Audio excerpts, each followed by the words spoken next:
Deeply disturbing, and it disqualifies her from the ability to be a member of Congress now. And that's the allegation, that she took that money. So, Brian, when you take a look at this, what do you see? Where do they look, and how do the people in her district react to this? Because as she was saying, it's a poor district, and that doesn't seem to be representing them very well. Not at all. And I'm just going to tell you, the bling stinks.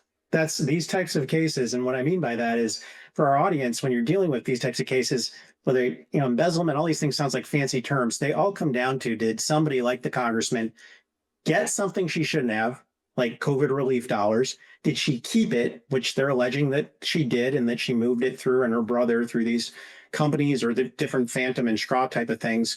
And then ultimately, was it hidden and kept? And here, what, like I said, in my opinion, this looks a lot more like a criminal system than an actual isolated case. And what I mean by that is, doesn't this sound a lot like what we're dealing with in Minnesota with the Medicaid issue right now? Yeah. And doesn't this sound more like a chronic system of, hey, I did something or allegedly did something, let me scream politics, and that's the defense? Let me tell you guys, 25 years, I've never had a defendant in a company who could say that was political and that's the reason you should let me off. Juries don't buy that, in my opinion, and I think maybe the political side's a different issue. I think she may have an issue ultimately on the legal side. So, Brian, I want to ask you, when prosecutors bring a case like this, it's alleged that they could be upwards of $5 million in this FEMA relief fund. Then you track it down, right? Laundered through several accounts, then funneled towards her congressional campaign in 2022.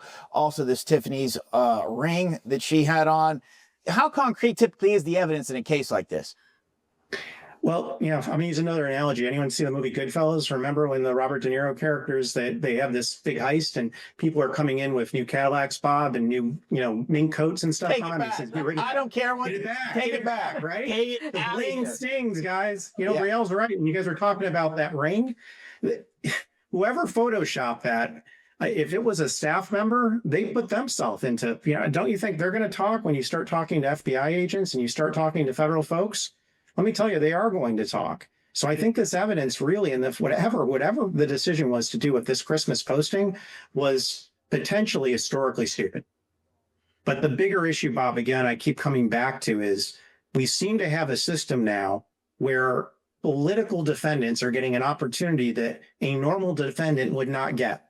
Whether you're a company or an individual in this country, you allegedly did something, and because of some political issue, that's going to be your defense. That may work, I don't know, in the political space.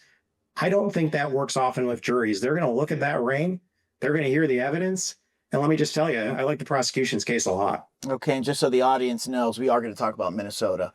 Oh, yes. The show here. Probably the biggest story out there right now. Brielle, Brian, we appreciate you both coming on. Thank you. Thanks so much. Happy New Year. Okay, coming up, an independent journalist.